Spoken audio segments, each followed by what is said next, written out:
How's it going, everybody? This is the Board Certified Gaming Podcast, the kind of podcast you'd want to take home to meet your parents.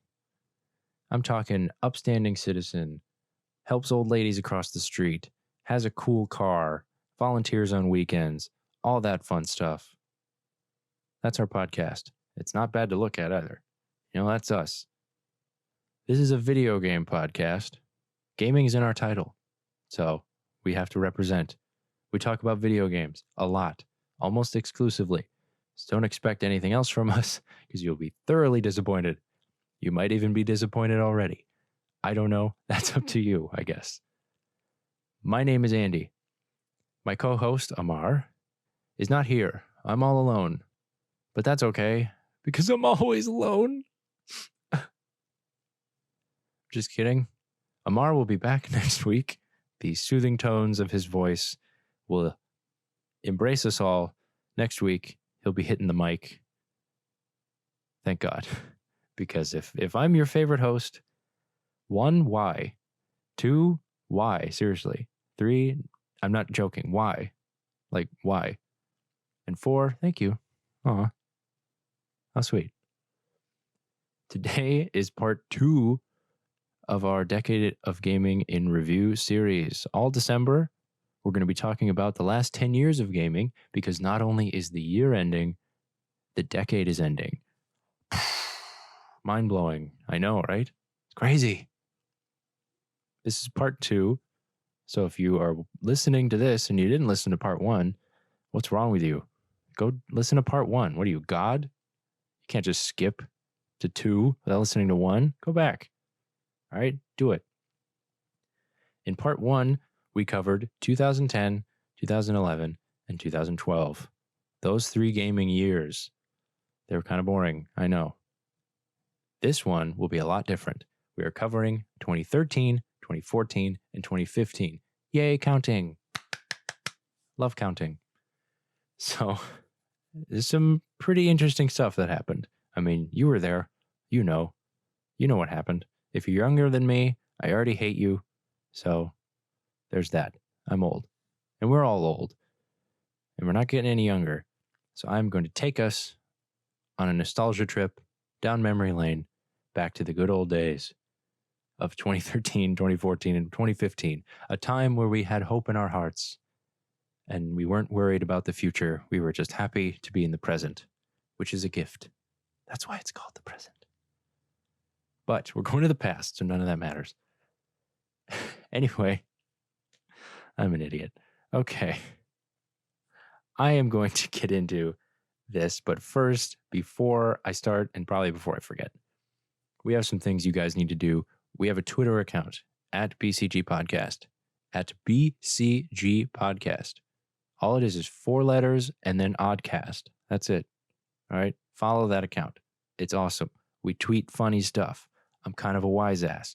We have comments about the cool and bad things in gaming. Okay? We're always up to date.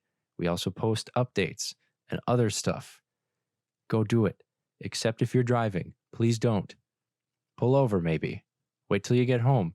Do a red light if you need to. I don't know. Just, focus on the road. Everyone else, though, no excuse. All right? Follow the Twitter account. If you don't have a Twitter account, fine. But start one and follow us. Do it. We also have an Instagram, at Board Certified Gaming Podcast. It's a very long name, we know. But it's the name of the podcast. So, just do it. Follow it.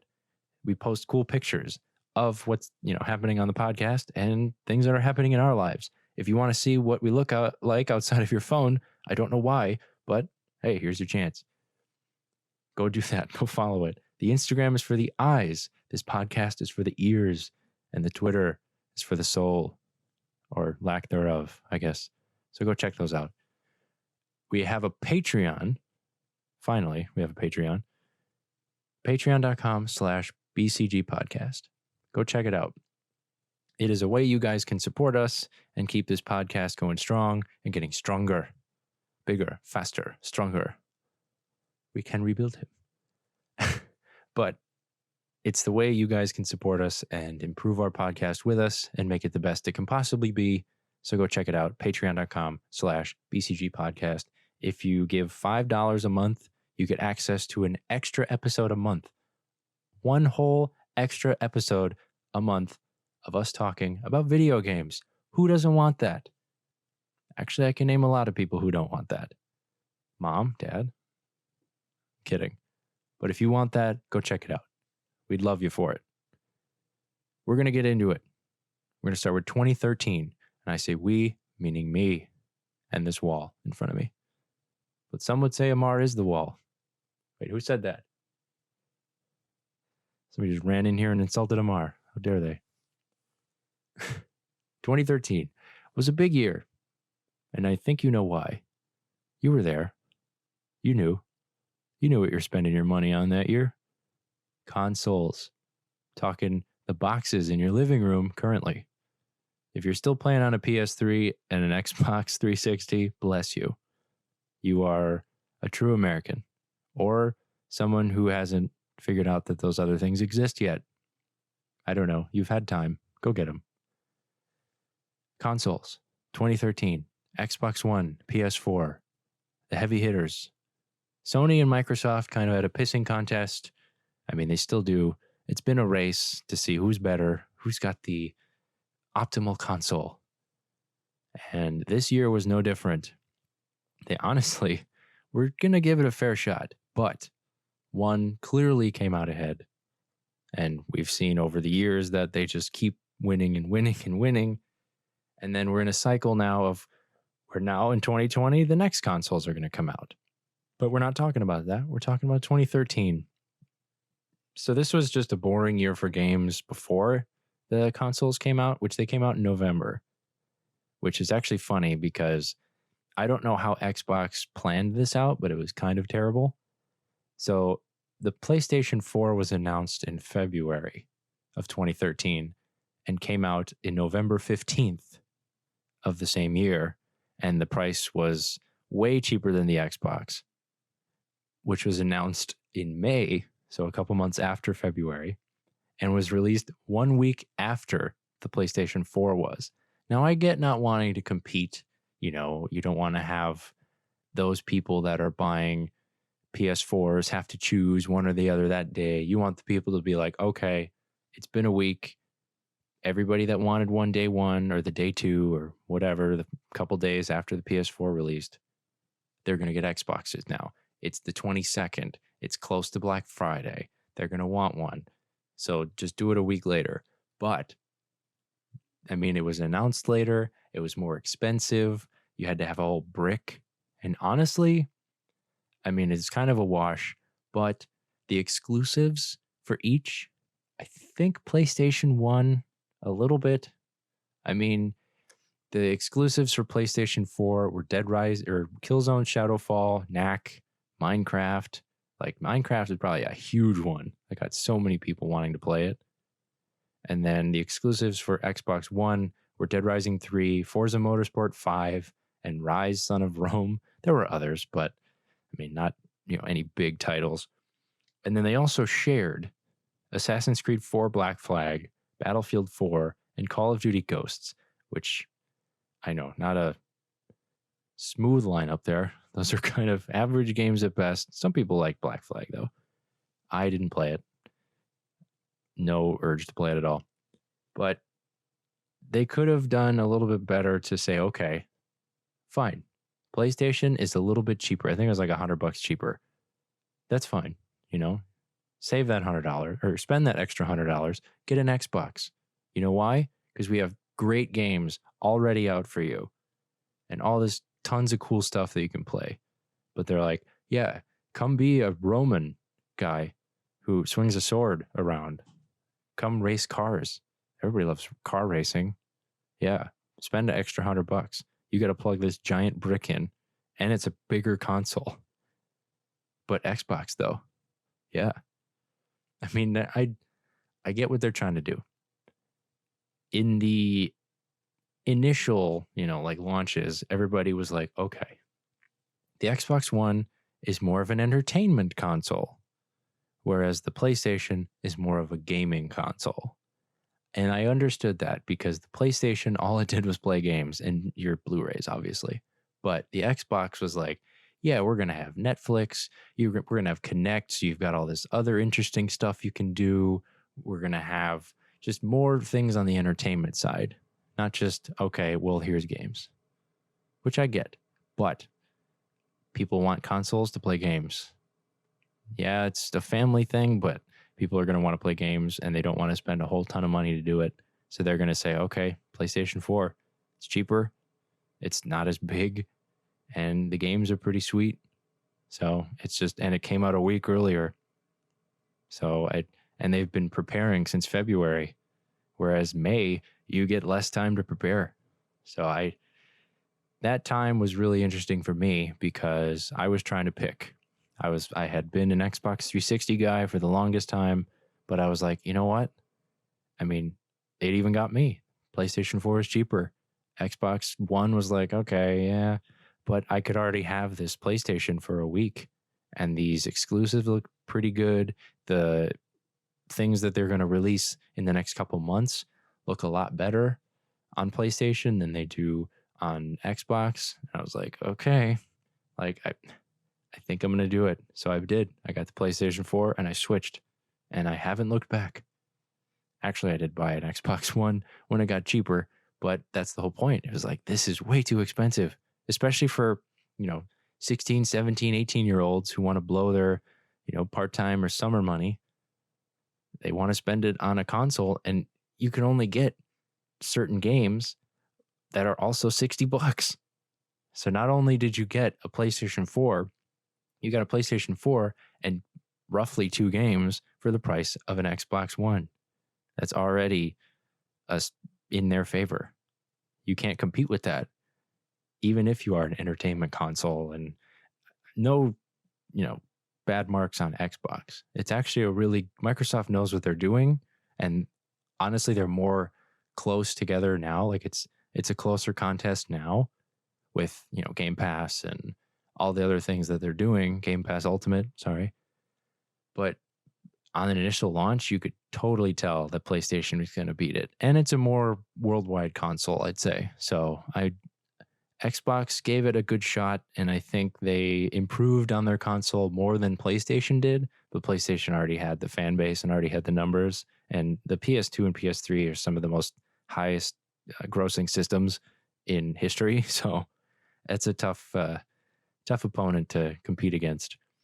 That year was pretty boring for games other than the consoles. But like once the consoles came out, everybody knew, okay, here comes the cool titles. But before it, there's always a lull. So we talked about this in part 1, where the year before, the couple months before, there's maybe a good game or maybe one really good game, but it's really a bunch of whatever.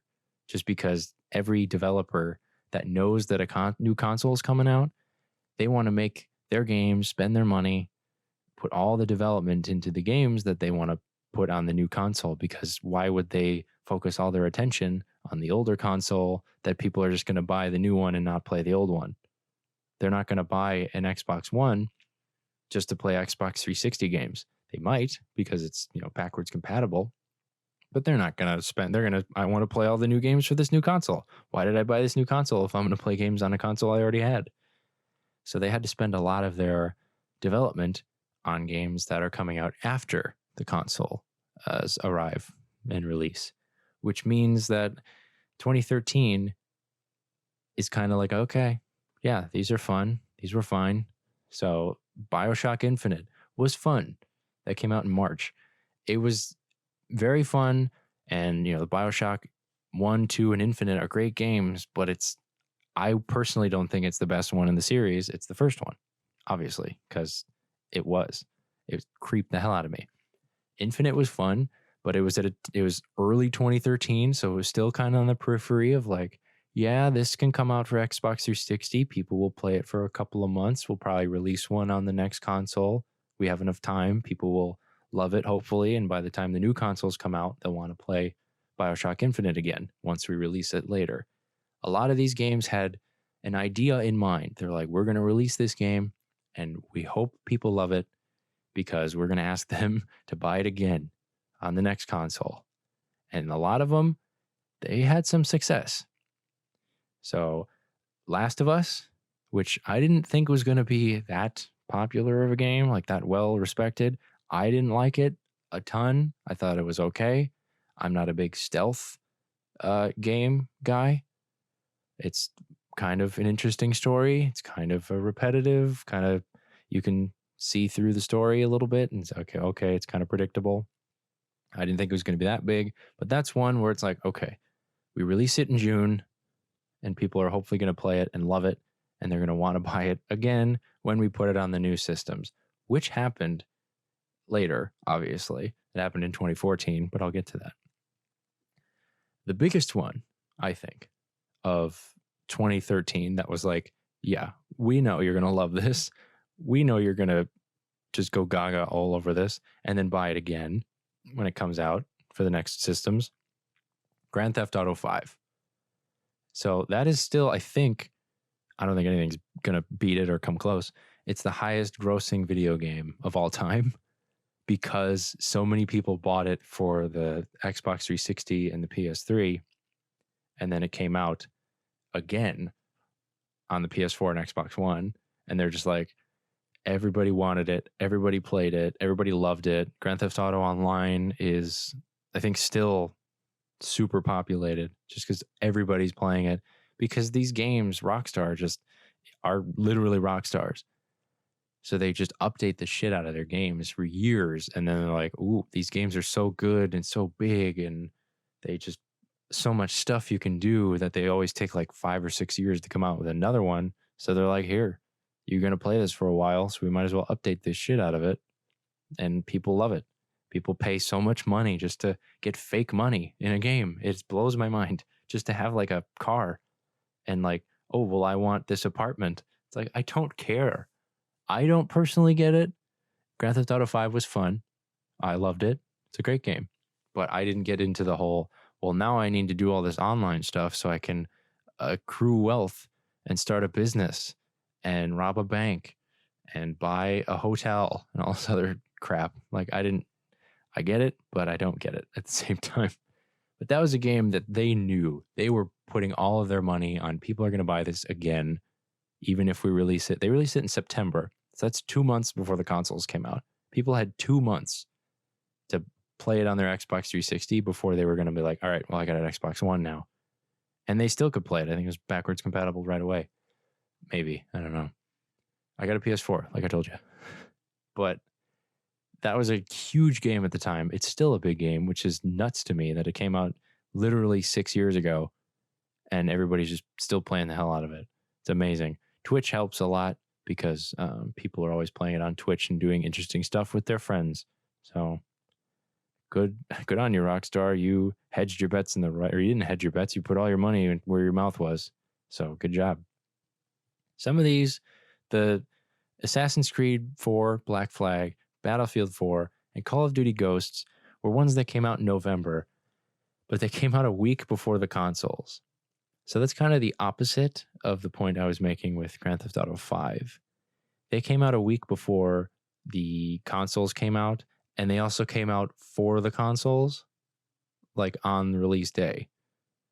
So it was like, okay, you're releasing this for people who don't want the consoles, and then for people who have them, which I guess is like we're hedging. That's hedging your bets. That's okay. We're going to release this for everything kind of close together. So whoever doesn't buy the Xbox 360 right away and who doesn't buy the PS4 right away can still play them. And even if you do buy the Xbox One or PS4, you'll get them too, which, I mean, Call of Duty Ghosts was probably a bad game to hedge your bets on, but it was a Call of Duty game and they knew people were going to buy it. So it's kind of like give it to everybody. Whereas Grand Theft Auto was like, okay, we're doing this. People are going to play it for a couple months and then it won't come out until next year on the PS4 and Xbox One. But people are still going to play the hell out of this, even if they can't play it on the newer consoles, in spite of that. So those are where those two differ, in my opinion. That one was like, yep, well, we want to have it on everything so people can play it because I don't think people are going to love it and want to buy it again if we release it like a year later. Whereas Grand Theft Auto was like, absolutely, you're doing that. So that 2013 kind of ended with the consoles. There's nothing really after that. There was only a few things before it. There are a couple other games. Nintendo's time to shine is always when all the other, Sony and Microsoft aren't having kind of that great of a time where they're not releasing a bunch of cool stuff. Nintendo usually comes in and throws some interesting titles in there, like Animal Crossing, New Leaf, and Luigi's Mansion Dark Moon, which I didn't play either of, but I'm sure they were great. And they had Wii U titles too that are just like, hey, we know you're waiting for the new console, but here's some Nintendo stuff because we're always working. Here's Mario at the dentist. Here's Mario in space. Here's Mario and friends go to a club. Why not? So, not to talk shit on Nintendo, it's just they just don't have the same power in 2013 as Xbox One and the PS4 do. So that's 2013. We're done with that. We're now assuming that the consoles exist. We're like, all right, they exist. We're moving on. What are the games that came out? So 2014 actually had some interesting news that I can talk about. 2013, the only news was really the consoles, and E3 happened and all that other stuff that happens literally every year. But 2014, some cool stuff that I picked out. I kind of cherry picked, but not that anything else isn't important or that I probably missed some stuff that is important, but I thought these were pretty interesting. Microsoft acquired the Gears of War franchise from Epic Games in January of 2014. Epic Games, you may know now, is the maker of Fortnite and the owner of Fortnite. Fortnite overlords are Epic Games. But, before they, sold Gears of War to Microsoft, they were making Gears of War. So before Fortnite was Gears of War, and people don't even associate Epic Games anymore with Gears of War. They associate them with Fortnite. That's how big Fortnite is. They're like, we're going to completely forget about this other game you made and just talk about the one that you make now, even though that was huge. Like Gears of War was a big franchise at the time. So I just found that interesting that that's when they bought them, 2014. And it was all downhill from there for Gears of War. I'm kidding. Gears 5 is great. We have a podcast on it. Go listen to it. So that's one. Two, I'm going to tell you this right now, and I should have mentioned this before. A lot of this news is acquisitions, which I am a lawyer. So acquisitions are always interesting to hear about because it's a lot of lawyers working on negotiations and stuff. I'm a legal nerd. I think it's cool. I don't know. M&A sounds fun if you're dealing with millions and millions and millions of dollars. The second news note is Oculus VR was acquired by Facebook for $2 billion in March of 2014. That's crazy. So Facebook, they own a lot of stuff. They own a lot of money. They also own a lot of your personal information. But one thing they own is Oculus VR, which we have a VR episode, which go listen to that. We have a lot of these we've covered. So go listen to them. They're awesome. Oculus VR was bought by Facebook. And Oculus was kind of the leader in VR technology development. They were like, we are focusing on VR and, we're going to make it better than anybody else can. And they kind of were until like a lot of other companies were like, hey, we're going to do this too, like big companies. So Oculus was $2 billion is a lot for a company that's just like, we are kind of making headway in VR, but not a ton. We're here, but we're not, making huge advancements in VR. They might now that they got Facebook money, but they were doing with whatever they could, I think through maybe Kickstarter or other crowdfunding sources. Now they got Facebook money. They can make all kinds of technology happen.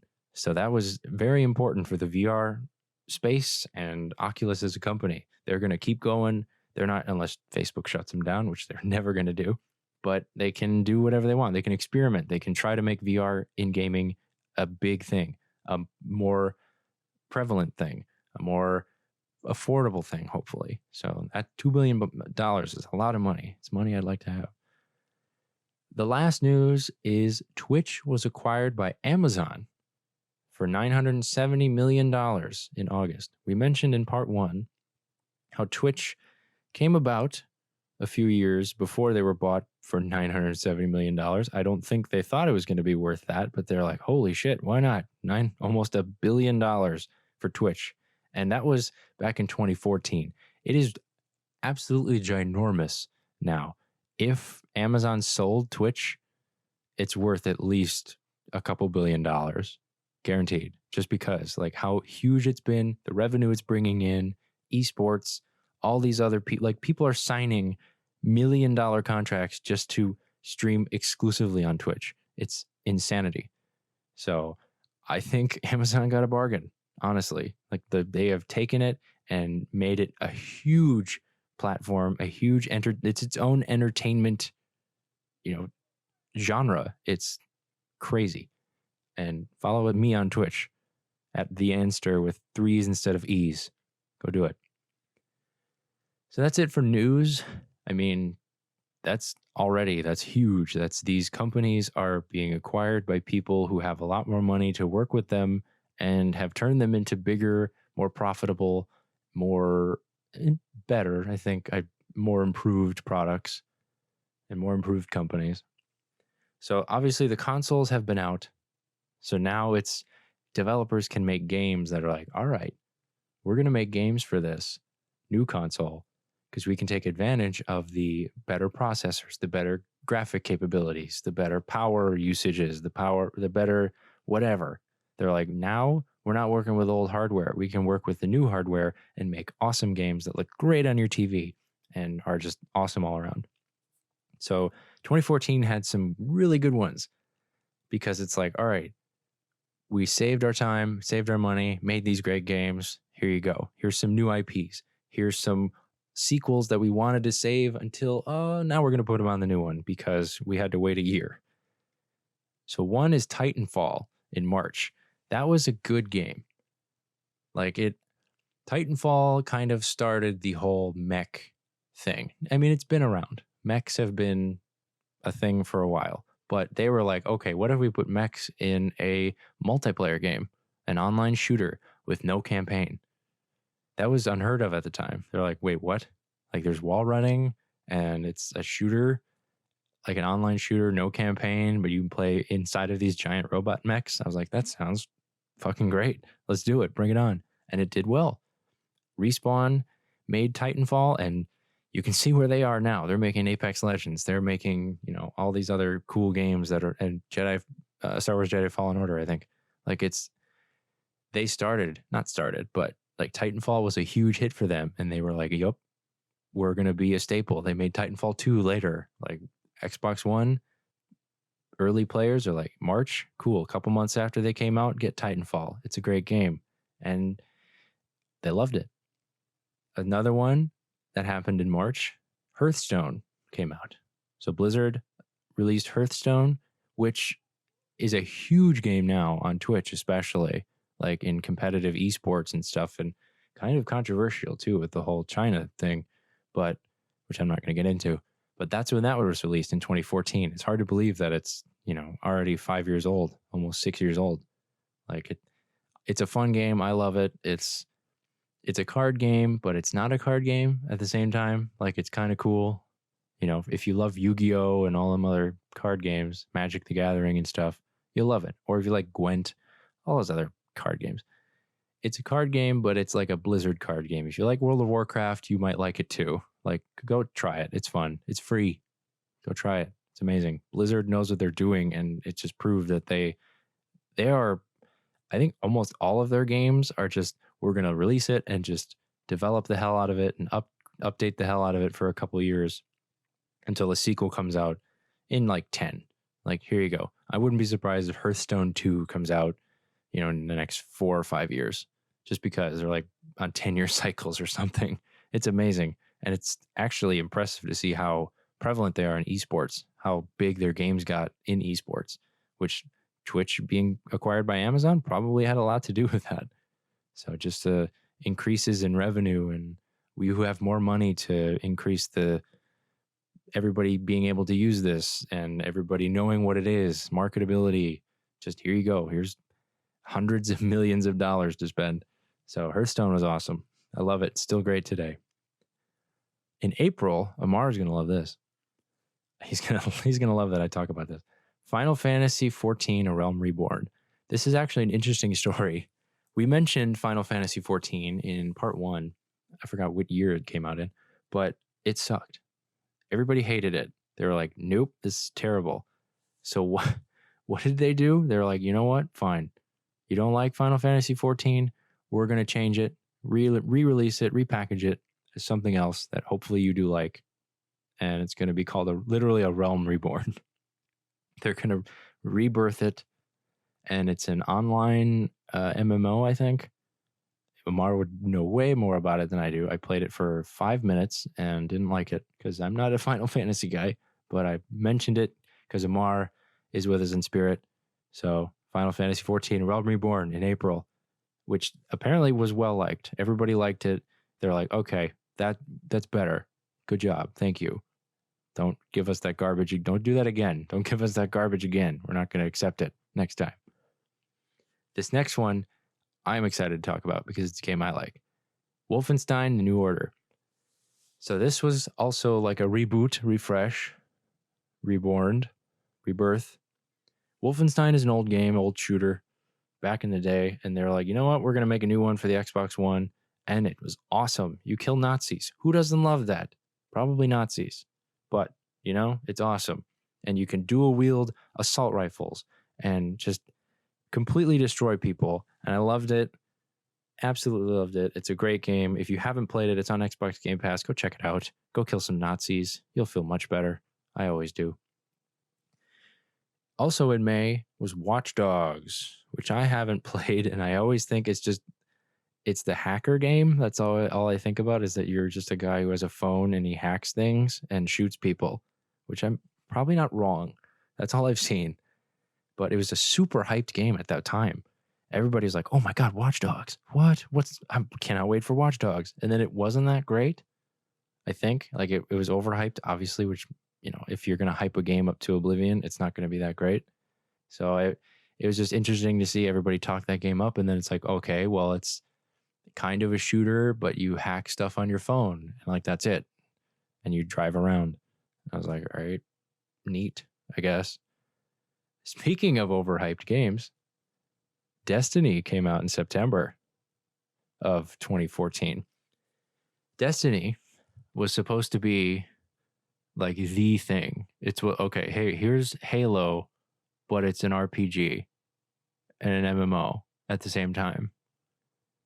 Here's Borderlands, but it's in space and it's Halo, like Borderlands. It's a looter shooter, but it's an MMO.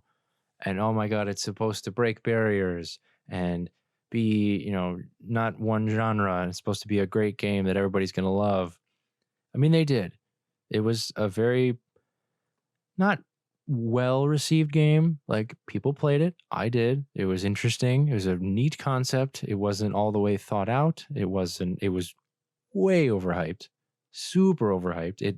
That didn't do it any kind of help. Everybody thinking it was going to be the best thing since sliced bread, but it clearly wasn't. And it's interesting to see the developments with Destiny 2. They've taken it and have improved it and say, okay, this is kind of what we were thinking for the first one. Like a lot of the MMO stuff. Here's a lot more things that you can do. Here's raids. Here's all these cool things you can do with your friends. Here's all these updates. Here's all these guns. Here's multiplayer. Here's all this fun stuff. Destiny 1 had some of that, but it wasn't fully developed, which they already knew they were going to come out with other ones. So no one was surprised that the second one was better, but the first one was just way overhyped. So that's a lesson. Don't overhype something. Have lower expectations and let it firmly exceed those expectations, like by a mile, which is going to be another one. Speaking of low expectations that surpass them by a mile, the next game I'm going to talk about is Middle-earth: Shadow of Mordor. That came out in September of 2014, and I love it. It's a great game. which is, it's the first game that's used this kind of concept and mechanic that I have never seen in games before, which it might be in other games, but I love it. So Middle-earth Shadow of Mordor is obviously in the Lord of the Rings universe, and you play a dead guy, recently dead guy, I know, who comes back to life to kill orcs. And once you kill an orc, who is apparently, they have a military structure in orcs, did not know that. And if you kill an officer or if you kill a grunt or whatever, then somebody takes his place on the ranking, like on the, and I get promoted and stuff. And it's just a whole system that it's like, all right, this guy, he's weak against this stuff. You need to sneak and kill him. And then if you kill him, then the guy that you took mind control of can take his spot and then can help you in a fight against the bigger guy who's leading this whole, platoon. It's just insanity and it's like a stealth game, but you can like hack and slash your way through stuff and use archery and magic powers. And it's like Lord of the Rings universe. It's just dope. If you have never played it, please do. The second one is also good. Like they improved on the first one, just the same mechanics, same nemesis system or whatever they call it. It's just super interesting to see, okay, so if I kill this guy, a different guy who's randomly generated with a random name, random weaknesses, random behaviors, and I got to figure out either to kill him, to take over him, to get him on my side, to help me ambush his boss, and then get to his boss, and eventually get to where I need to go in the story. And it's a story. Like it's insanity. It's a great game. I love it. Middle-earth Shadow of Mordor. Go check it out. It's on Game Pass, I think. I might play it again. Ooh, I actually forgot one. July of 2014, Last of Us Remastered. So that was Last of Us Remastered Last of Us was released in 2013, and then they're like, all right, everybody loved it, so we're going to release it again. Last of Us Remastered July. Like I was mentioning before, where Grand Theft Auto was like, we know you're going to love it, so we're going to release it again next year. And then Call of Duty Ghosts, Assassin's Creed Black Flag, they're like, release them on both. We don't know if people are going to buy them if we make them wait. Just, release them on both systems kind of close together so everybody's covered. This one was kind of different from those two. Last of Us, I think, did, in my personal opinion, did so well that they were like, oh, okay, we didn't see that coming.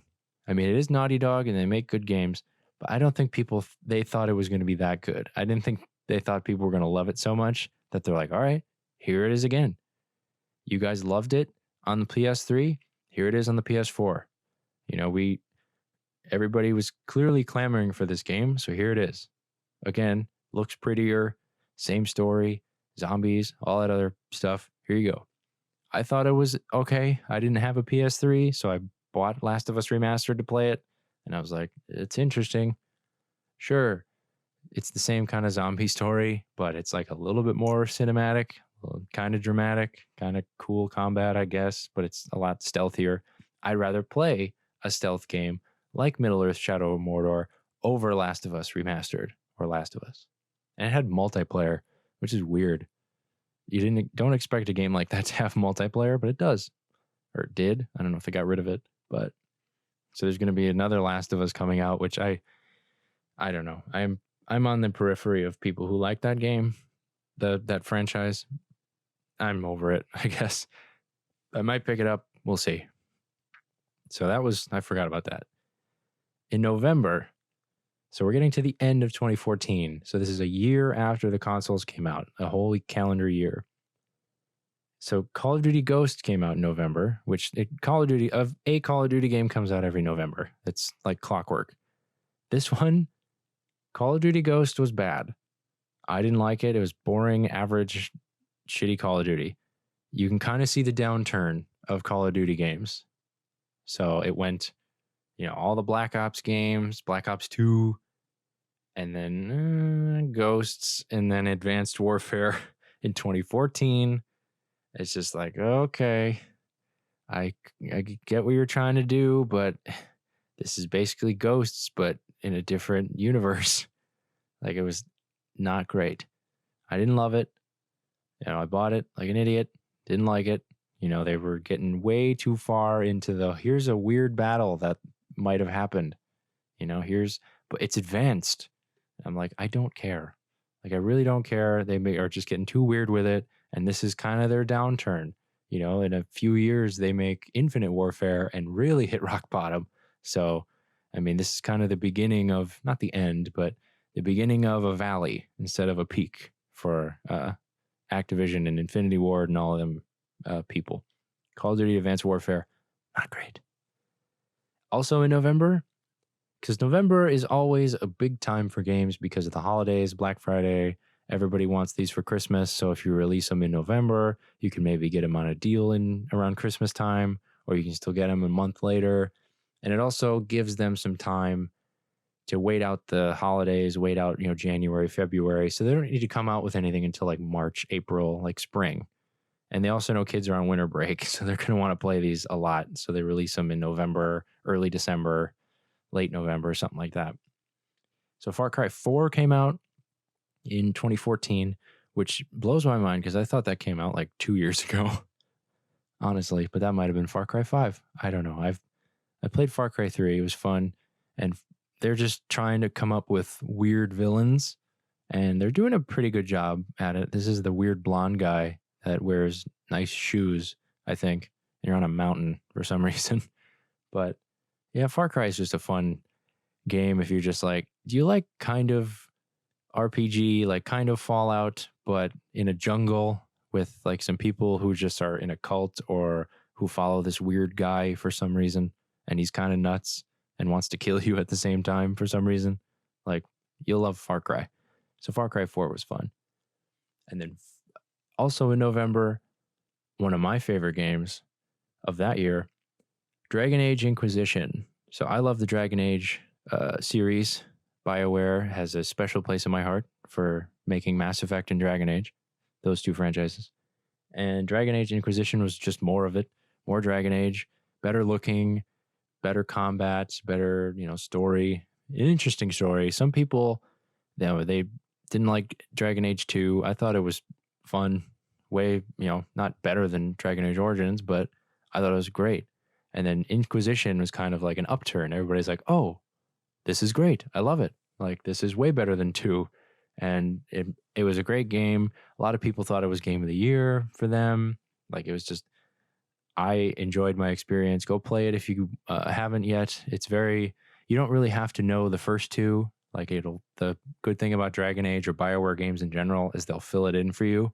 They're like, okay, you didn't play the first 2. That's fine. Here's a generic story of what might have happened if you played the first 2. Here's some decisions you make. Like, BioWare games are all like important decisions you have to make, and they matter throughout 3 games. Like, it's bonkers to me how some dude I killed 2 games ago matters now. Like, you're not going to be lost. They explain the story. It's a whole different story, but just play the other 2. You'll get the whole experience if you play all 3. So Dragon Age Origins, Dragon Age 2, Dragon Age Inquisition, rip-roaring good time, man. Love it. Love Dragon Age. Finally in November, because December was kind of bland in 2014, Grand Theft Auto 5 remastered. They were like, yeah, okay, it's been a year. Okay. You wanted Grand Theft Auto 5 on the new consoles. You got it. Here you go. You've already been playing it a shitload on the Xbox 360 and PS3. Here you go. Grand Theft Auto 5 remastered. Not really remastered. They just re-released it. They didn't do anything to it in the year. They're just like, all right, make a copy on PS4 and Xbox One. So they did. And they released it. And it is literally the highest grossing game of all time. And so many people are still playing it, putting tons of money in it. They're still making DLC and updating it online. They have casinos, which is another episode we had. A lot of these relate to episodes we've had. It's weird, I know. Grand Theft Auto 5 was, it was a great time for games, great time for Rockstar. They just hit it out of the park. They knew it. They knew that everybody was going to buy it again. They were going to pay $60. I am a sucker who did. I paid $60 for it again because it was fun and I wanted to play it on my newer console. So they knew, okay, we put it out for Xbox 360 and PS3. People are going to play the hell out of it for a couple months. They're going to get the system. They're still going to want to play it on their new consoles. Still going to want to play it. Release it next year, 1 year later. People are going to buy a ton of it and play it. And they did. And they were right. So that's 2014. That was the year after consoles come out. It's pretty good for games because all the games that the people had been working on for 2 years are like, all right, here you go. Consoles have been out for a couple months. Here's the game we've been working on for it. We spent all our time, all our money, all our resources on it.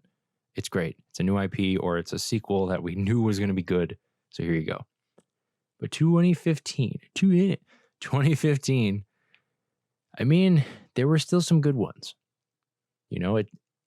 It takes a couple years for there to be a downturn in games where it's like, okay, yeah, now you're not so good. Consoles have been out for a few years. Make some good stuff. But it's still 2015 and they're going strong. So not really much news-wise. Just a lot of companies being bought, companies being shut down, companies being turned into other companies. Like things move around so much in companies because you can, if you have billions of dollars, you can buy a small company and then name it whatever you want, put it on the shelf for a while, and then have it come out and say, okay, well, we're going to re-up this studio and have them make games again because they made some good stuff and we want their name on it. We want people to associate that brand with the reputation that they make great games. So if we shelve it and say, oh, this company that's been gone for a couple of years is going to make games again, even though it's different people, we're still going to, be suckers for it and think, oh my God, they're going to make the same game I had how many years ago? But they don't. So that was the news really for 2015. Consoles going strong. Still a race and a war between the consoles of PS4 and Xbox One. They're still fighting. PS4 is winning by a ton, but they're winning because they're still cheaper. The same games that are coming out for PS4 too, except a couple. Titanfall, Wolfenstein, other ones, but Last of Us was coming out, So you couldn't really get a step ahead on the other console. If you're an Xbox One spot, you're still trying to catch up. So 2015, pretty good games though. Like some nice games. First, Bloodbourne for PS4 in March. Bloodbourne is the weird cousin of Dark Souls. Like it's the same kind of mechanic, same kind of like you're going to die a bunch and you're going to have to figure out how to kill this large boss. And I don't know how you're going to have to die a bunch to figure it out. Dodge and take whatever health crystals or whatever the hell Dark Souls is. I've never played Dark Souls. I played Bloodborne though. And it's a weird plague, steampunk, dark, vampire-y universe, and people loved it, and they still love it, and they think it's a great game. I tried it. Too weird for me. Too difficult. I died a bunch and didn't learn a damn thing. But everybody loved it. Speaking of everybody loving a game, the next one that came out in May of 2015, The Witcher 3 Wild Hunt, which is still considered one of the greatest games ever, greatest RPGs ever. I've played half of The Witcher 3 because I get distracted, and it's great. I'm going to play more of it, and it's on Game Pass. It's coming to Game Pass very shortly, I think, and you should play it too. It's very fun. You don't have to play The Witcher 2 or 3 or 2 or 1 to understand 3, but I don't know. I'm sure they're great too, but literally that was everybody's game of the year. They thought it was fantastic. They released DLC later, and it's honestly very fun. So I need to get on myself and get back into it and play, because if everybody thinks it's so great and it's not hooking me, either there's something wrong with me or I have some kind of problem with focusing on a game in its entirety and playing it all the way through. I just want all the things, okay? I want all the games. I want to play them all, and I want to have all the experiences and have all the games. So that was Witcher 3 Wild Hunt. Go play it. It's fun. In June of 2015, there were some... So Bethesda gets a bad rap sometimes. So one of the things that they get a bad rap for is they keep releasing Skyrim on things. They're like, all right, Skyrim on Xbox 360 and PS3. Okay. Next consoles come out, Skyrim. PS4, Xbox One. Okay, Switch comes out, Skyrim. Here you go. $60, please. And it's like, stop releasing the same kind of stuff over and over again and expecting us to buy it. We do, but I mean, they keep doing it and they keep getting kind of like a cash grab vibe from people. Like they release stuff just to, make money from it. But this was kind of a different move for them. So in June of 2015, The Elder Scrolls Online came out. So this was new for them because they hadn't really made an online MMO before. And it's set in the Elder Scrolls universe. So it's not technically Skyrim, but it's pretty damn close. And it's like, well, here's Skyrim, but it's updated. It's online and you can play with friends. So co-op Skyrim, essentially. And people loved it. I mean, it's obviously an MMO of that size is never going to be perfect early on. It's going to need to grow. It's going to need to improve. It's going to need to not fail, but it's going to need to make mistakes in order to correct them and get it better.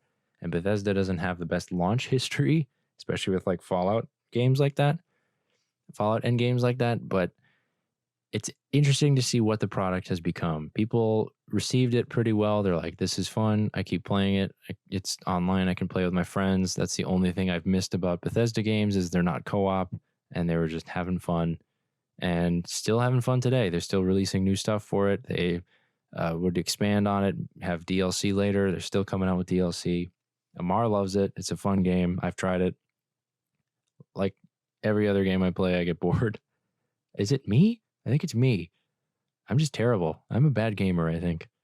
I just play games and like, yep, played it for a couple hours, technically played it. I'm done. I don't know. I need to fix that. But that was Elder Scrolls Online in June. Fun game. Still out. Very big if you download it. But go try it. It's fun. It's on Game Pass. A lot of these are on Game Pass. Way to go, Xbox. Way to rebound. In July, this is not a tiny game, but it was a game that was very small at the time that Amar and we are going to always claim that we are truthers. We are first dayers. We are lifelong fans. Rocket League came out in July. And Rocket League first started out on PS4 and I think Windows as like hey, here's this indie game. It's based on it's a sequel to Battle Cars or whatever the fuck it is. I don't know the name. But Rocket League is, it was like an indie game. They were like, here, it's free on PS4. And it's a funny story. Amar actually texted me. He's like, hey, there's this cool game that I just tried that's free on PlayStation. Go try it. It's called Rocket League and let me know what you think. And I did. And I was like, holy shit, this game's really fun. It's basically soccer with cars. Amar's a big soccer fan. I like video games and playing with my friends. So I like soccer too. I'm just saying. And he's like, yeah, play this with me. And I was like, absolutely. And so we stayed up all night till literally 6 a.m.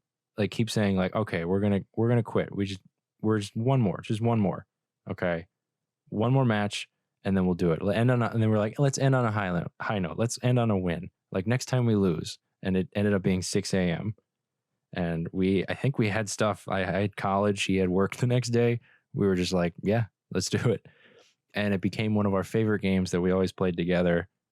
And it's still like now it's a huge esport. Like it's crazy how there are like Rocket League leagues and Rocket League championships and all this other stuff, which I mean, we're a little too far gone. We're not as good as we once were to become pro Rocket League players, but man, what could have been? It's a great game. Go check it out. Rocket League is very fun. It's very simple to understand. And I think you'll love it. We loved it. First day, Rocket League fans, right here. Okay? It's a great game. In October of 2015, Halo 5 Guardians.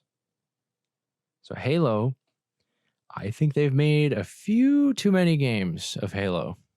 So Reach was fine. That came out in 2011, I think, because that was in part 1.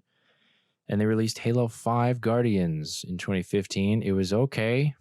Not the best Halo. If you make 6 or 7 games, I said this in part 1. It's rare that the 6th or 7th one is the best one. Like, it's just rare that happens. And it didn't. That same thing happened with Halo. The 6th or 7th one is not that great. They made probably way too many. Halo 3 was fun. Halo Reach was cool. But Halo 5 was like, all right, like it's kind of getting old. So either try and end this or make something better, or kind of switch gears here, because this is not working.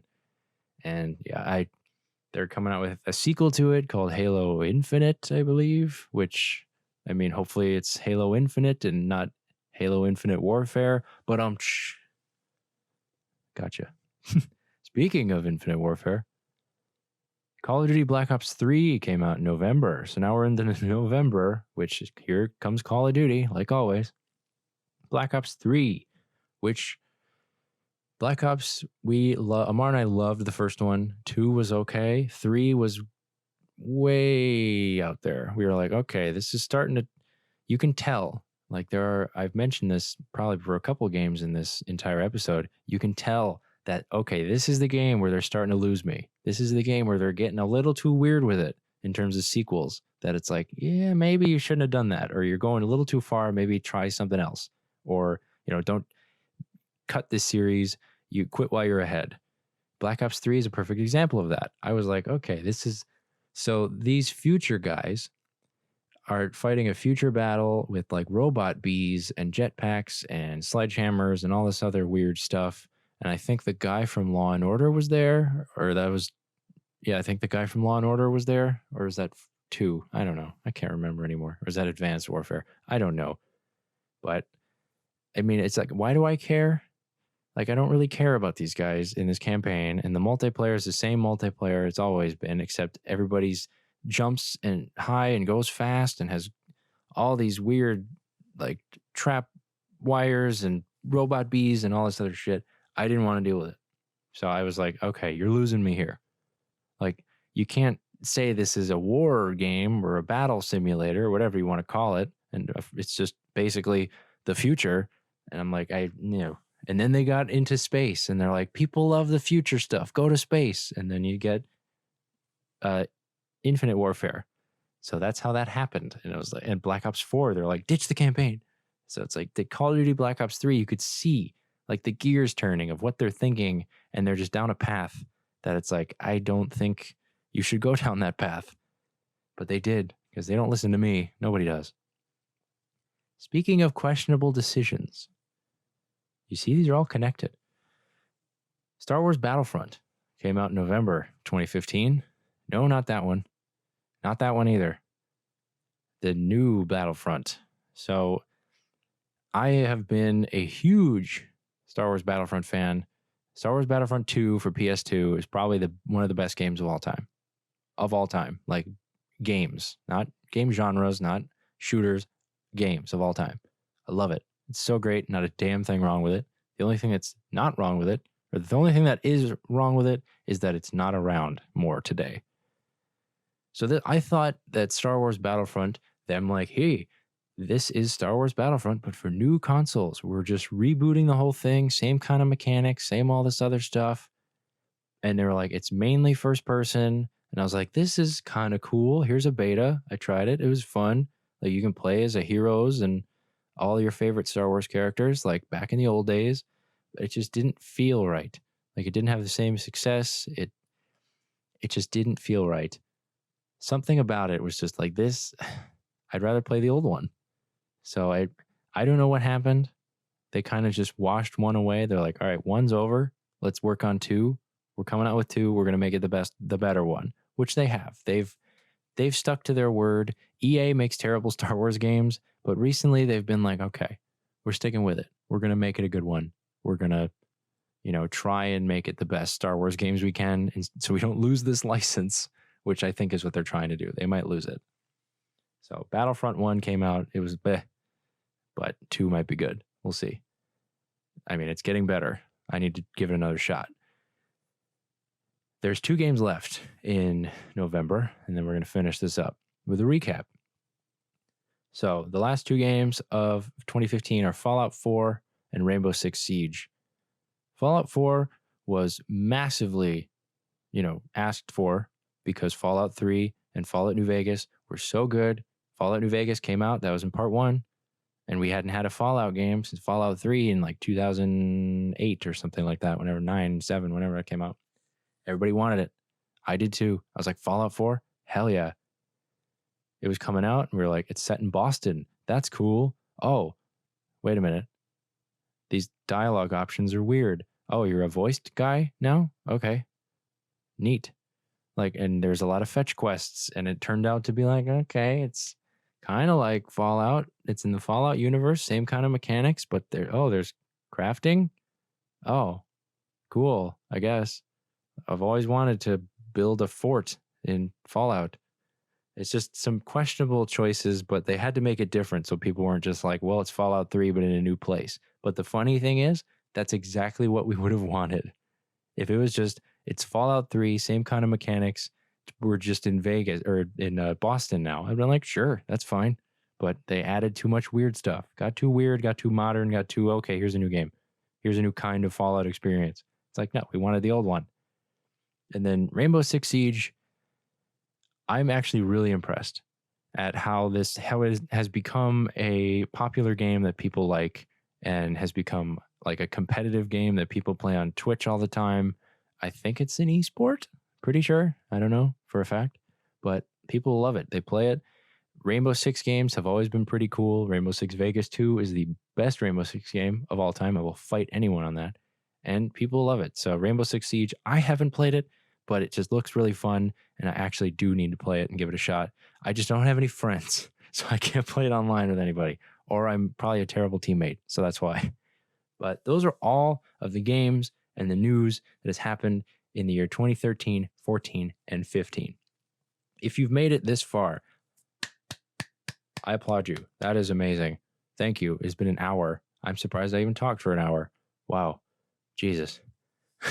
To recap, the consoles came out. The new consoles came out in 2013, the PS4 and the Xbox One.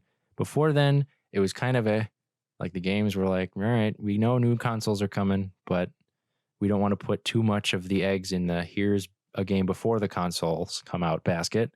Some did. Some got away with it. Grand Theft Auto 5 knew they had a winner, so they're like, yeah, we don't care. We're going to just release it in a year and everybody's going to love it and go nuts for it. And they were right. And it was, the consoles came, and then with them came all the fun new games and the revamped franchises and the sequels and the new IPs that everybody was like, okay, we can take advantage of this new hardware to make interesting software to make you, I don't know, a thirdware, aware. No, it didn't work. They took the new hardware and made interesting games that, I mean, some of these have been games of the year, have been remastered a bunch of times over, and they're just consistently everybody's favorite games that they remember from this time and even played religiously a couple years later. I mean, people are playing Rocket League now a ton. People are playing The Witcher 3 like it's came out this year. People are playing Hearthstone like nuts.